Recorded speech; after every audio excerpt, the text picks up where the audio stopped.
not see they clone Tyrone? Have you never not seen a doppelganger? Vampires exist, bro. I'm just saying. They may have been not human.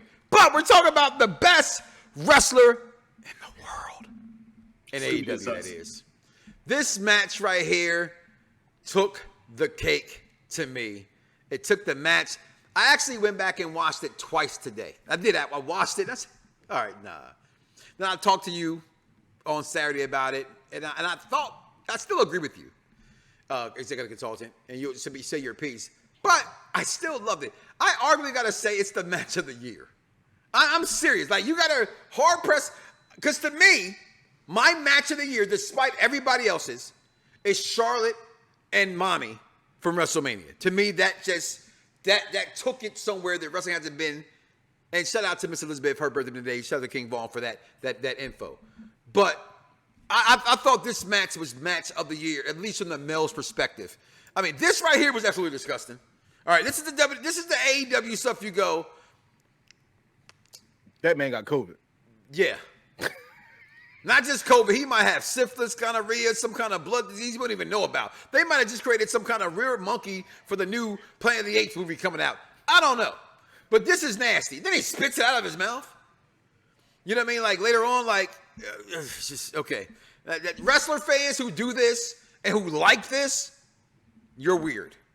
And I know that people think being weird is great today, but some things are just too weird for Mike Knoxxx. Okay? So, but the action in the ring, the brutality in the ring. Dice said it. I'm going to steal it. I agree with him. I hate when he says things before I actually say it out of my mouth because then you got to give him credit for it. All right? You haven't seen a black man, honestly, in my opinion, of the caliber of a wrestler like Swerve Strickland to bleed. You just don't see it. You got your New Jacks, may he rest in peace. You got your Devon Dudleys, may he rest in peace. You got your Abdullah the Butcher. Devon Dudley's not dead. I mean, I didn't mean to say that part about rest in peace. You're right. Like, why you killing Devon? I didn't mean to kill Devon. Brother Devon, I apologize. Abdullah the Butcher, you know what I'm saying? You've had some. It's been a long time. JYD did bleed. But I'm talking about caliber of what we consider in that squared circle, great in the ring, have to do this. And AEW does this. This is their fan base, which I'm in it and not of it. All right? But I do love to see it when I see it. And just look at this, man. When he hitting, like, this stuff is nasty. This is Triple H Mankind. Okay? This is Cactus Jack versus Terry Funk. May he rest in peace. Okay? The glass, everything in this match, the power driver. This right here, to me, kind of said it all. And then I go back, please. Thank you. Wow. This last man standing match. Did it go on a little bit too long? Yes. I thought it should have ended after this. Maybe he had the chair, he hit him with the glass, then he hit him with the coup de grace. Boom. This match is over. Executive consultant, I'm going to start with you last. Z is silent. Yes. Start with you last. Yeah, that's my new shit. All right. Write it down. Executive consultant, you're last. The Z is silent. Your thoughts on this match, my brother? First of all, can we give a huge shout out to Swerve Strickland strictly for the Bray Wyatt tribute? If you guys did not know, a lot of people thought it was Terry Funk. No, it was Bray Wyatt. And then the image from this promo at the end. Because I sat there and watched that media scrum for 2 hours. A 2-hour media scrum. I'm sorry. Forget the match. Tony Khan, a 2-hour media scrum. It was terrible. I sat there from midnight until 2 in the morning. Tony Khan by himself talked for an hour. Sit there that long? I was waiting on Swerve Strickland like everybody else. He didn't even go there. He wasn't there. Tag team champion. I'm sorry, Abby. They told me I shouldn't do it. Terrible. I'm sorry. MJF's acting was terrible. They're handing out pickles. We talk about that later. Go ahead. I didn't mean to play that. Go right ahead. It's a foreshadowing. Go ahead. I'm sorry.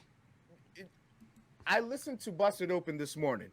They stayed on the topic of Swerve Strickland and Adam Hangman Page for an hour. And there's a difference between, a Texas death match and then, a death match, right? So, and I was getting schooled to it. This was a Texas death match. I don't really know the difference of it, but whatever. There's little intro secrecies. I've seen a lot of death matches, whether it's Texas or whatever you want. I'm not a fan of them, actually. Typically. I'm not a fan of them, but I will say that this Texas death match had to be the best match I've seen that combined wrestling psychology with the bloody gore that we would love and know from a horror movie.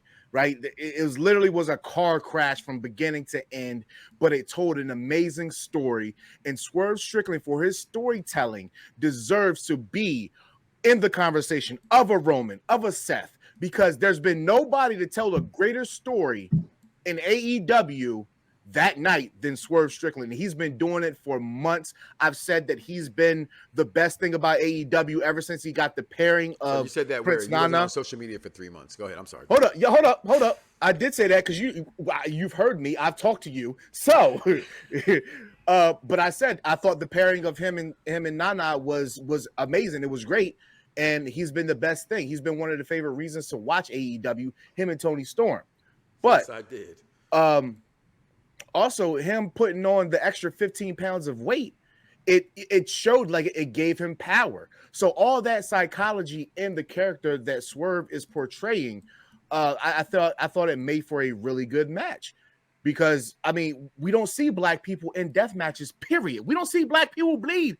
I'll guarantee you, if they gave The Rock something, they was like, yo, you got to do this, that. Nah, jabroni, I'm not doing it. I've seen The Rock bleed. It's far in between. And I also think it's about how you blade and where you blade and things like that as well. Executive consulting, your thoughts? You want my thoughts on the match or Swerve? The Swerve for the match, and then I'm going to get into Swerve in a second. All right, this is the only thing I have for the match right here. Because this is what I was thinking of when I saw him drink the guy's blood like he was a vampire. It made no sense. And I told you, I like the match. I do like the match. I thought it was a very good match. However, it was very uncomfortable for me. But hey, you know what? That might have been the reaction they were trying to get. So if that was your case, kudos to you. I will also mention this. I was watching this with Dan the Man. The right man won. Okay, I was watching this with Dan the Man, and I said that one of the things that I do like that WWE does that I think AEW needs to start practicing is they replace the mat after each and every single match. Right? There was too many times where I was too focused on how dirty them. UFC don't do that shit. UFC doesn't do it, but UFC is different. It's a different product, right? After this match, they should have replaced it, and they did. They cleaned it up and everything, but there was still one blood spot, and then the ropes. It was just bothering me. Anyway, that's that. Match is good. Swerve Strickland. Oh, I also want to mention this. Y'all mentioned black people in bleeding. You have to understand that WWE has not done bloody in real wrestling for over a decade now, right? Yeah. And before that, when they had the 90s, black wrestling wasn't as big as it is now. It should have been. I'm black, y'all, and I'm black, y'all, and I'm blacker than black, and I'm black, y'all, and I'm black, y'all, and I'm black, y'all, and I'm. But Ahmed Johnson bled a few times, and The Rock definitely bled a lot. So I can't say first wrestler to ever had its own first podcast was. I'm talking about in the way that Swerve did. Yeah, we're talking about the psychology. We're talking about as good as he is in the ring, how he did it. In this kind of a match, you can't name an African American wrestler who's done. No, because if a white person did that to a black person, they would be labeled racist. So they couldn't do that. But I think, and I do with Dice. Mentioned that when he put on that weight, I see the confidence building. I see the maturation in his character, and I think it's gotten better, and I think it's made him a little bit more noticeable. Everybody always talks about me because I always talk about the size of a wrestler. It makes a difference, and I think Swerve now. If you asked me about a year and a half ago, the Swerve a future world champion. As much as I've always been a fan of Swerve, I saw him in my first MLW main event against Matt Riddle. I've always been a fan, but I never saw him as that future world champion. I can see it now. And a part of that has to do with the fact he put on that muscle. I'll say this as we leave from Swerve Strickland, best wrestler in the world. I'm with you. I will always admit I watch what I watch and I don't what I don't. I saw him in MLW. It's hard for me in the wrestling business in general to think of a black man being world champion. It's just the way the business has gone my entire life. Okay, but I'm not talking WWE. I'm speaking AEW, right? Even now, I can see Bobby. He's done it, whatever. I can still see Bobby doing it. But right now, Bobby's on another mission in his life. He's a little older. Shout out to Dice Man behind stages who had mentioned, look at it. 20 years later, Carlito and Bobby Lashley still going into that SmackDown. So he's not in this equation to me. The New Day, they're not in this equation anymore right now to me. Actively, right now, the best black wrestler in the business to me right now, arguably, I would say storyline-wise, still number 2 right now. I'm going to put Tony Storm 3, MJF 4. We'll talk about MJF in a second. But Swerve Strickland is doing something that, as Dice eloquently, in my opinion, pointed out, we haven't seen this from somebody like this. As gross as you may think that it is, this is that what I would always say, and I've taught this lesson, this is a show for the intelligent wrestling fan, you got to go through those tribulations. You got to go through those trials, those tests. He just did this. What else can he do? Right? And then that led us to shit like this after. You ready? Let's go! At the money, now you're on. What you getting in? Perfect Plex Radio, got them listening. Mike Knoxxx, from Cena to The Rock, or whatever wrestler.